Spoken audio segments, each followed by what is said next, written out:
Hi folks, welcome back to Stacey Can. Today I am making blueberry fruit leather. And while I go over all of this information, you can follow along down below in the show notes and hit like and subscribe while you're down there because that does help. So the ingredients that you need are blueberries. Not quite sure how many is in this bag as it was given to me, donated to me, because we have through extension, as I'm a master food preserver, I have volunteer hours that I do throughout the year to keep my certification, and I am dehydrating some of these for an event that we are doing locally, and where we have a booth of delicious dehydrated goodies for folks to sample and taste how wonderful everything is. Isn't that fun? But this, I would imagine, I'm gonna guess, because it's a gallon bag, I'm gonna say it's probably around 10 cups of blueberries. Could be 12, depends on how big the blueberries are.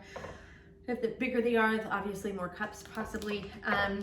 Smaller they are, you know, less cups, so to speak. So anyway, this is, I would say anywhere, the Ziploc bags like this, a gallon size, we hold anywhere from 8 to 12 cups, depending on the size of the berry. So keep that in mind. As I go over all of this, or as we process it, you'll be able to kind of see how much is needed to fill up a tray in the dehydrator, which is one of the tools that you need, is a dehydrator and a food processor or a blender. You can use an immersion blender, but that's going to be pretty much of a gloppy mess. You can also use one of those like bullet blenders if you want. It's just going to take a little bit longer, because it's a little smaller, but you know, it just depends on how big your dehydrator is and how big your, you know, the supply of berries that you have. So it's a very simple, easy process. So let's go ahead and get started. So the first thing we're gonna do is just pour your blueberries into the food processor. I try not to cover the middle thing too much, because I notice it just sloshes up a little too much, so I don't like that. And we're just gonna start, I pulse for a little bit and then hit puree. I do scrape down the sides a little bit as I go. And then once you've got it nice and soupy like this, it's pretty soupy. It's just a puree. Just pour it into the middle of your tray. And that's about, I kind of eyeball it. It's probably about a cup and a half maybe of the puree, just to give you an idea. And then you just sort of tilt it back and forth. I kind of do the corners. I try to do some of the corners first. And it's sort of nice because it just sort of,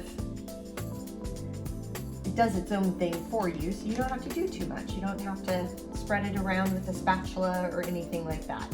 It kind of takes care of itself. And you want it to be about 1/4 of an inch, no more than 1/4 of an inch thick. So, but not thinner than 1/8 of an inch. I've done that before and it's just too thin. So, and if it's too thick, it just doesn't dehydrate as much. It's thick. It's not very fruit leathery. So that's how we do. And then you just put it in your dehydrator. So I've got all the trays in the dehydrator here. I've set the temperature to 140 degrees. You can do it at 135 as well, 135 to 140. I had an older dehydrator. The only temperature it dehydrated at was 135 degrees. So you can do that. And then it dehydrates for anywhere from 6 to 8 hours. So I'm gonna set the timer for 8 hours, but then check it after 6. And keep in mind that the thicker it is, the little longer it's gonna take. The thinner it is, obviously less time. But I'm gonna set it for 8 hours and check it in 6. Probably check it in a few hours just to see how it's doing and maybe make an adjustment there. The timer has gone off for 8 hours, and I did check it after 2 to 4 hours or so, and it was looking pretty good. So this is what it looks like. You want to make sure that it's kind of pliable where you can, and the one thing that's nice about these silicone mats that I'm using is that it just peels right off really easily. And so you can just peel it off like so, which is what I'm doing. And you want it to be pliable and kind of leathery like this. If it's too tacky, or if it tears automatically, it's not dry enough, so you need to continue drying it. And then all you have to do is I just rip it.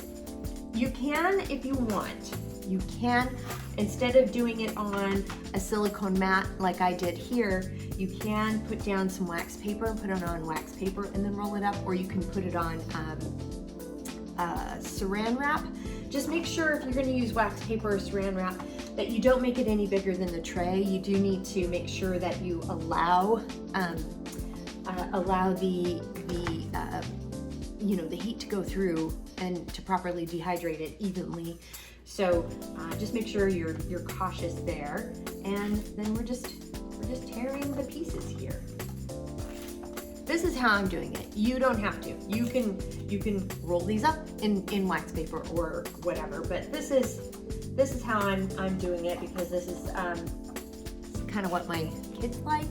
And then also this is how we will be serving it to other folks to take some samples as well. And just put it into your clean storage container. For me, I'm just using the Ziploc bag for now. And this is how you make some blueberry fruit leather. It's super simple, very easy. And as mentioned, I break up the pieces like this. That's how I do it for my family. But keep in mind, you can use wax paper or saran wrap to put on the mat, or just take it off when it's still warm and put it on the wax paper to roll it. Once it dries, sometimes it can get a little brittle. Some parts can get a little brittle if it's a little too over dry. That's just a suggestion. And it's easier to roll up when it's warm, kind of fresh out of the dehydrator. When it's still a little warm, you want it to cool a little bit, just to make sure it's not too tacky in some spots where it still needs to dehydrate. But that's how you do it. That's it. Super simple. Great snack. Great year-round. If you have berries that are in your freezer and you're coming up to, the spring is around the corner and you want to clean out your freezer, this is a really great way to do it.